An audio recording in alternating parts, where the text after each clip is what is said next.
All right, Kevin back with you for another episode of the $1 Million Relationships Podcast. And today I'm here with Doug Noll.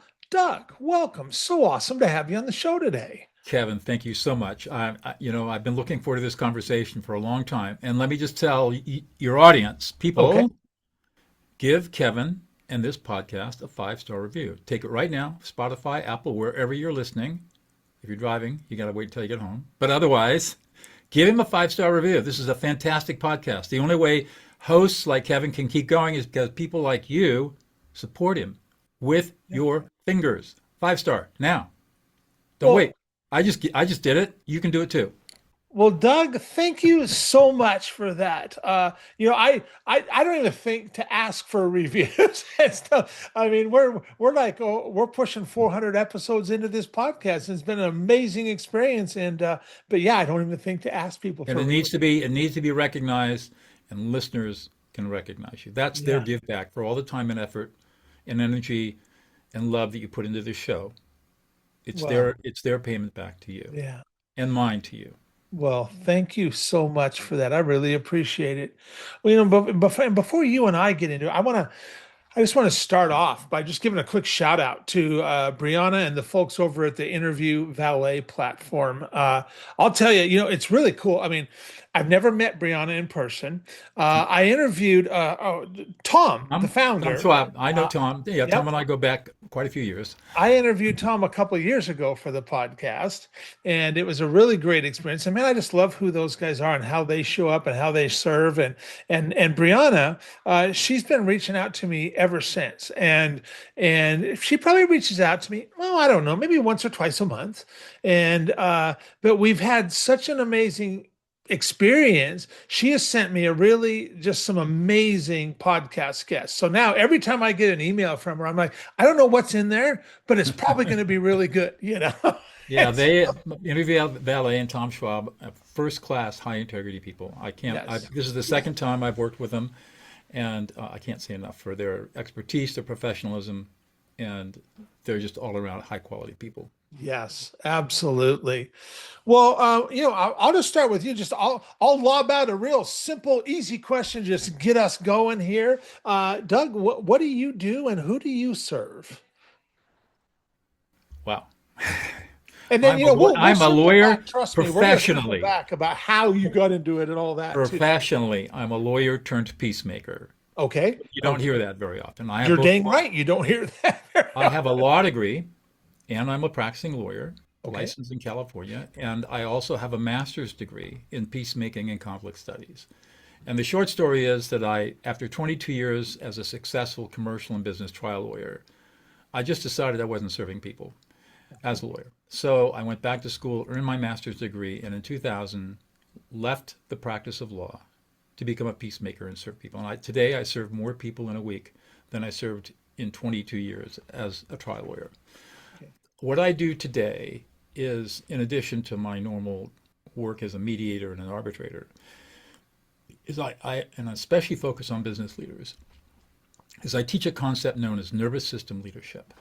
Basically, understanding what people are going through, what the emotions that are going through them that get in the way of thinking, making good decisions, being productive, all of that stuff.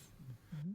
And and I look at it through a completely different lens than other coaches or business trainers do because I'm looking at it through the lens of what's going on in their brains. Okay. And to put it very simply, when you walk into a room as a leader and you've got a group of people that you're working with, every single one of those brains is asking three questions every microsecond. Am I safe? Can I trust you? Do I matter to you? If you don't get solid yeses to those questions every second during that meeting, you've lost them. They can't think, they can't process, they're not rational, and you're just wasting everybody's time. It's your job as the leader to first of all manage your own nervous system, and then second, regulate the nervous systems of everybody that follows you. Wow. And that is foundational to all leadership. And until you understand that, it doesn't matter how many degrees you have or how experienced you are not going to be effective. And Yeah. that's what I teach people how to do. Yeah. Wow. So lawyer turned peacemaker. How did you even like, start going down this? Because I don't imagine as a kid you're thinking about, okay, I want to become a lawyer because then I'm going to become a peacemaker. Right. And how did this even come to pass? If you had told me even 25 years ago when I left the practice of law that I would be doing what I'm doing today, I would have said, "What are you smoking?" Hmm. All right, so the story goes like this. Um, I was, let's see, in my mid 30s in the 1980s. I decided to take up the martial arts for a bunch of different personal reasons. And ultimately, I earned my second degree black belt in a northern Chinese kung fu style, extremely vicious form of street fighting, uh, and right around my 40th birthday. And my teacher said, "You're done here. You're arrogant. You're an asshole. You're a lawyer. Now you're a second degree black belt. You're going to hurt somebody. Go learn Tai Chi as a martial art." So I started studying Tai Chi, Okay. and it is you see the people in the park doing the flowing stuff. That's all great contemplative movement, but Tai Chi is actually the oldest of all martial arts, and it's also extremely deadly. Tai Chi has two really interesting paradoxes. The one is the softer you are, the stronger you are. And the second is the more vulnerable you are, the more powerful you are. Soft to be strong, vulnerable to be powerful. Did not Wow. compute. Did not compute until it Yeah. did. Yeah. Finally, it soaked into me until one day I was in a courtroom in the late 90s, cross examining somebody in a trial. The thought came to me, what the hell am I doing in here? And after that trial, I had a river trip. I, whitewater is kind of in my blood. And we had a river trip and a permit to run the main salmon up in Idaho. And I spent 10 days on my raft all by myself thinking about how many people I'd really served as the trial lawyer. I could only count 5 people in 20 years that I felt came out of the legal system better Okay. than going in. Wow. And I said, I can't do this anymore. So I didn't know what I was going to do, but the universe provides, right? You put it out there. After that trip, I live in the central Sierra Nevada, and was driving down out of the mountains to my office, my law firm office, and I heard what turned out to be the one and only public service announcement for a new master's degree in peacemaking and conflict studies being offered at a local university. And Hmm. it caught my attention. Mhm. And shortly thereafter, I was enrolled as a full time master's degree student at 48 years old, a three-quarters time law professor at our local law school, and a full time trial lawyer for 3 years. My partners and I could not come to agreement about what to do. I said, I'm not trying cases anymore. I want to be a problem solver, not and help people resolve conflict, not be in the process anymore. They hated that because I was the second largest earner in the firm. I was carrying a lot of dead weight. We had a lot of dead weight in the firm, and I was carrying a lot of it. And I just finally said, no, I'm done. And I walked out. I gave him a week's notice, left $10 million on the table, and walked away. Wow. And that's Wow. how it happened. So what year was that? That was 2000. That was in 2000. So you've November been 1st, doing November 1st, 2000, I opened up my own practice. okay. 1 week's notice. So as of this time, right now, you've been doing this for 26 years now. I So you got a have. little bit of experience under your belt at this. I've had more amazing experiences in I'll the last bet you 26 years have. than I did in the 50 years before that. I mean, Yeah. it has been unbelievable Yeah. what opportunities and experiences I've had open to me. And it's Wow. just been, and I've been able to serve more people. I mean, today I serve more people in a week than I served in 22 years as a trial lawyer. Yeah. Yeah. Wow. So I mean, I definitely got more questions now. So what inspires you most about the work that you get to do and the impact you get to make, Doug? I think that really what's inspiring me today is being able to teach people a simple way to never have a fight or argument spiral out of control in their life ever again. Okay. Okay. And when people, I just got off the call with a young man who I've been working with in New Jersey, and I met him because I was on his podcast, and we just struck up a friendship. And he was relating to me how powerful this skill is. He talked about walking. He was in a bar a couple of nights ago, and he saw some guy who looked really depressed, and he went up to the guy and just started listening to him. And the phrase I use is learning how to listen another person into existence. Okay. And what I've learned is that all of us are desperate not to be agreed with, not to be right, but to be heard, to be seen, Yeah. to be valued, to be visible. And yet none of us have this experience. Yeah. And we can solve the problem very simply with two words. You feel. You feel okay. Kevin, you feel angry.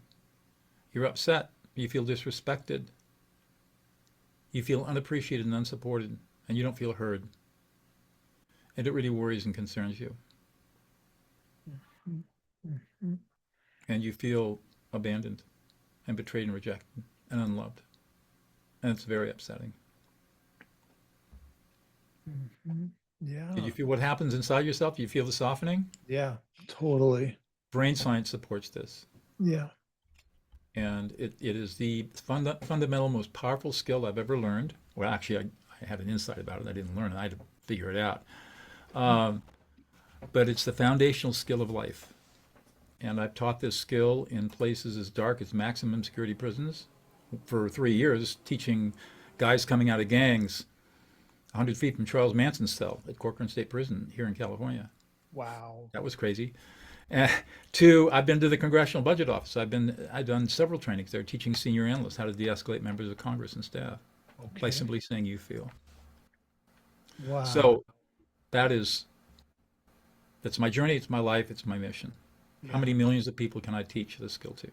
Yeah. Yeah. So what's an example of a result that you've helped a client get that you're just incredibly proud of? I know you could probably come up with all kinds of them.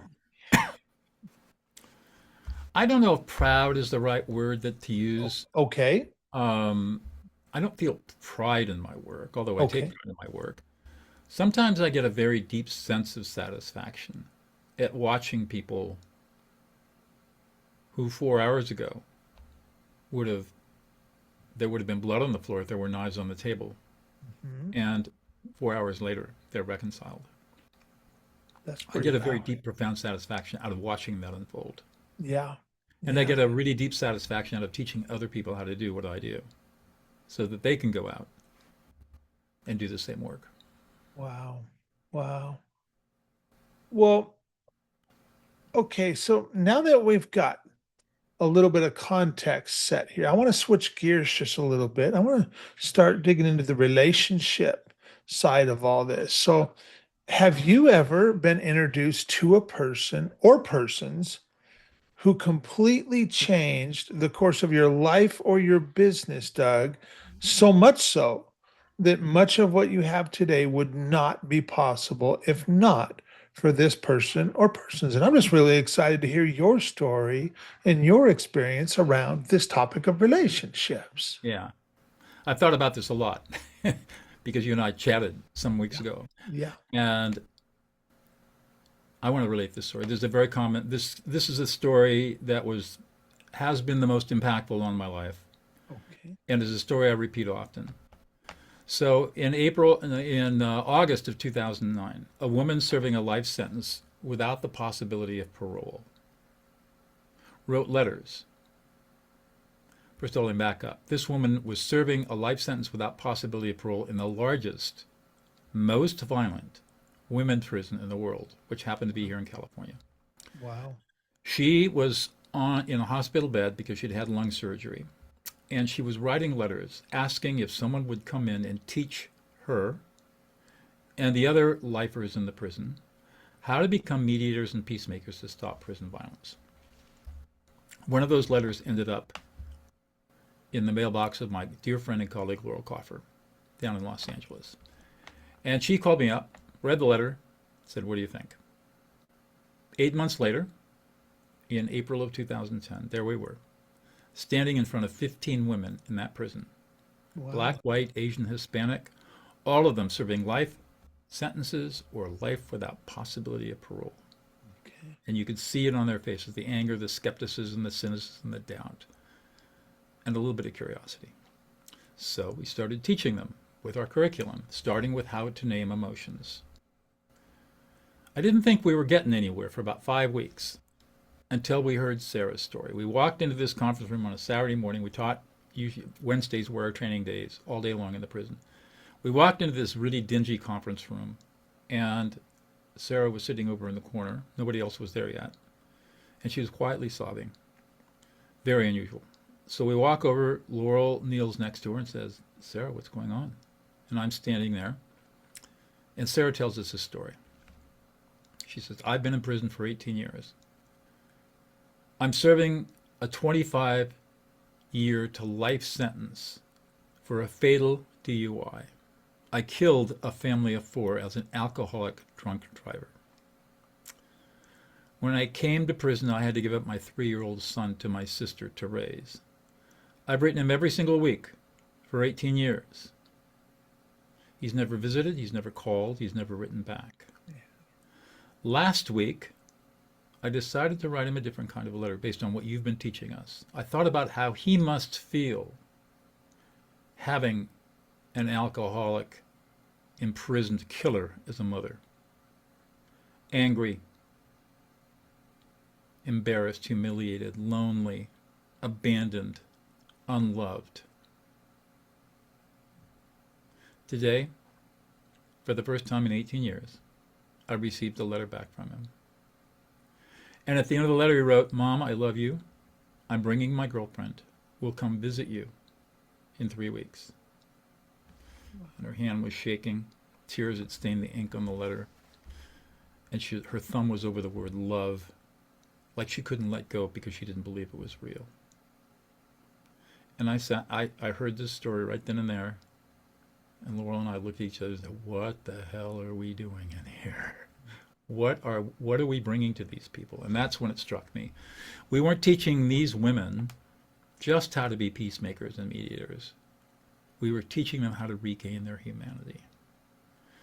And the success in that prison led us into other prisons until ultimately we were at Corcoran State Prison. Our first students we met were 15 men in cages, shackled of ankles, shackled of the arms, men coming out of violent gangs, men who survived by never backing down, by showing no fear. And in prison after prison after prison for 10 years, from 2010 until the pandemic, we saw the same results and heard the same stories. Fights and arguments were being resolved by naming emotions, not with fists and knives. And today, Prison of Peace is all over the world, Wow. in prisons all over the place. So Sarah's story was the first story and the most impactful. And I would not be here where I am today had we not had the courage to walk into that violent prison and train these women how to be peacemakers, and met Sarah and other women just like her who had very similar stories, and learned how our work could affect the lives of thousands and thousands and thousands of people, both inside the walls and outside the walls. Wow. Wow. You know, when you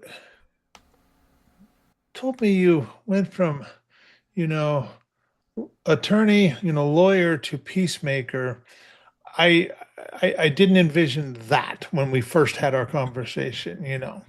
That is like so powerful, and man, just to hear you tell that story, and just I can only imagine, yeah, that, like, wow, how that son had been feeling all those years, and through just the insight that that mom gained from you, was able to just connect with him That's after right. 18 years of not even hearing from him. And man, what a powerful thing that had to have been for her and him, to Oh just yeah. be able to reconnect, So if some of the most violent men I've ever worked with could learn how to listen people into existence, so those women serving life sentence could learn it. If that mother who had not been in contact with her son for 18 years could do it, imagine what it could do for everybody who's listening to this show, Yeah. in their marriages, in their kitchens, on their executive teams, in their businesses. Yeah. It could change everything, just like Yeah. it did for Sarah.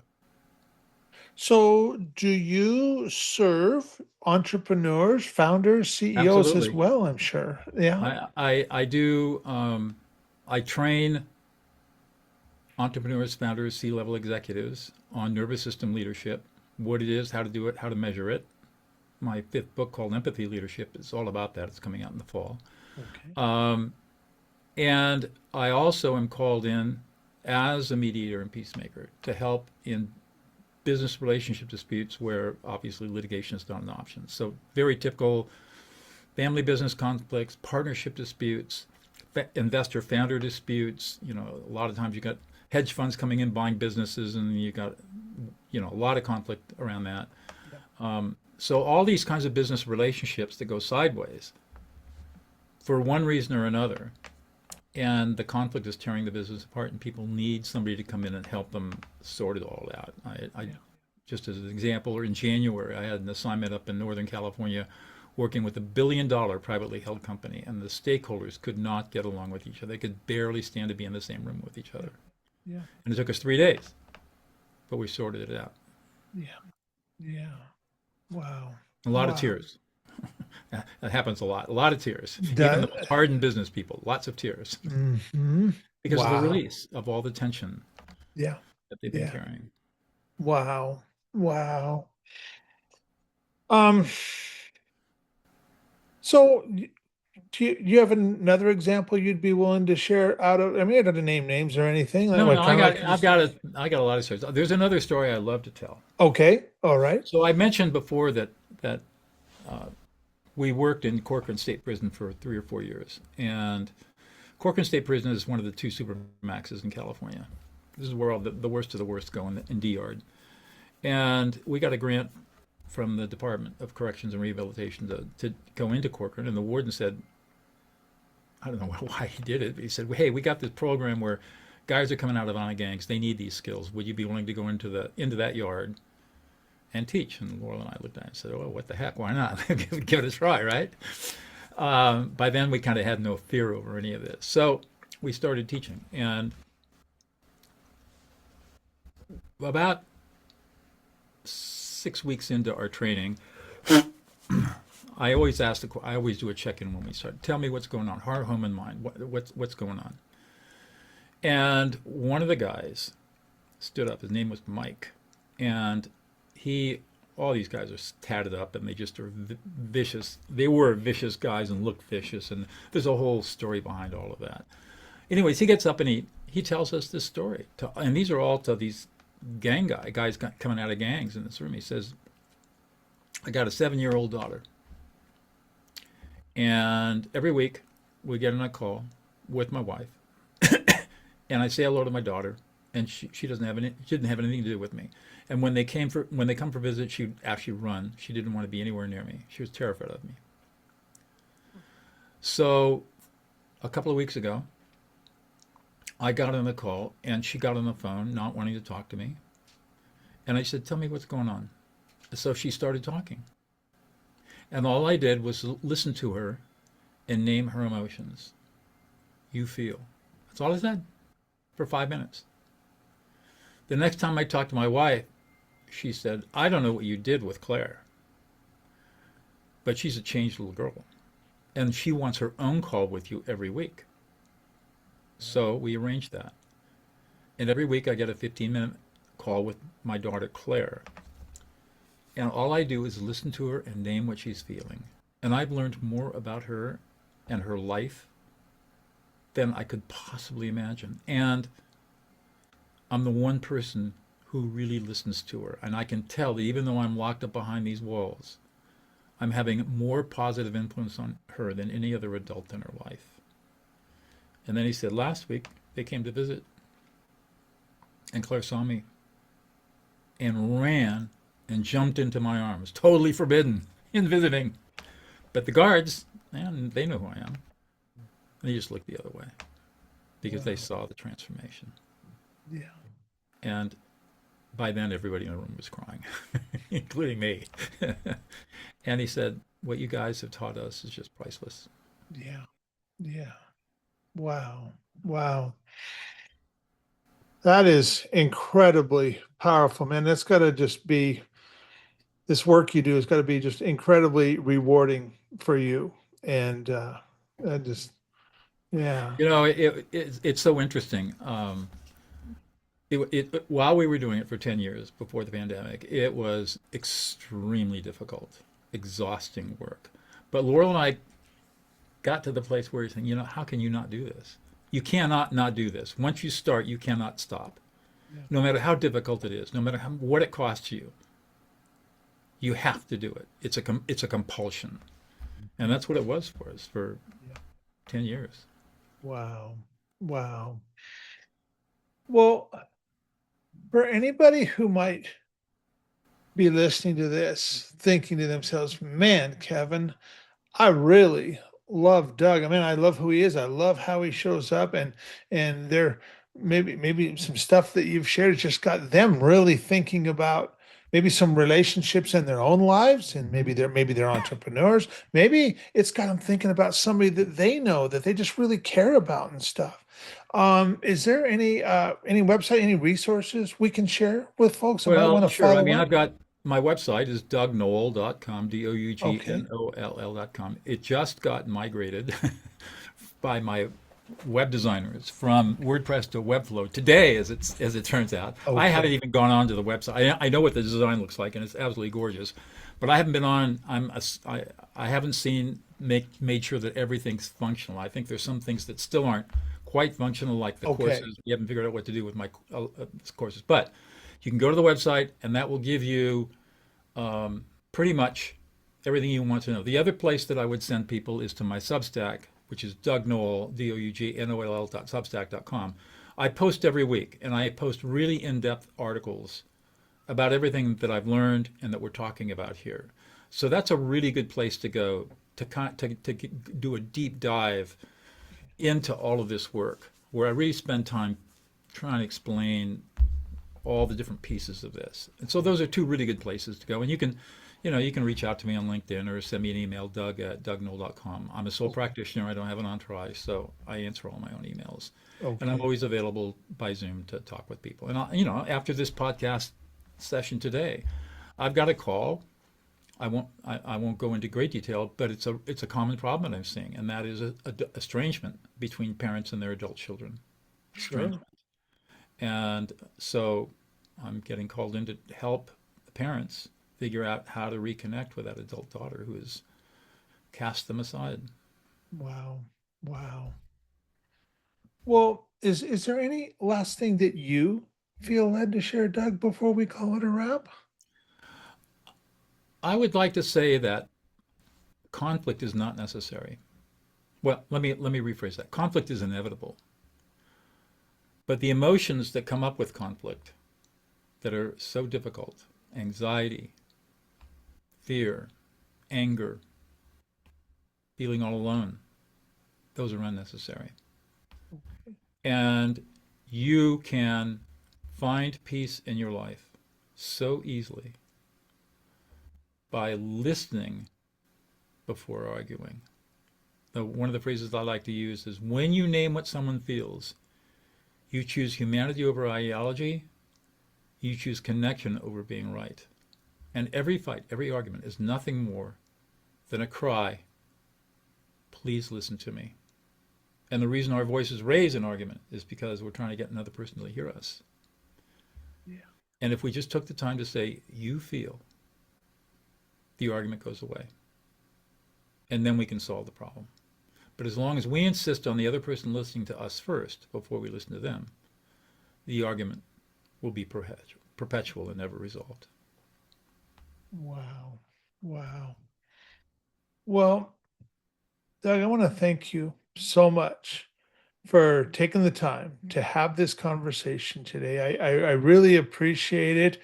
I really appreciate you. And I'm excited to get this out there and share it with folks. So thank you so much. You're welcome, Kevin. Thank you for the great conversation. And folks, You don't bet. forget that 5-star review. Oh, that's right. Go do that 5-star review. All right. Thanks again, Doug.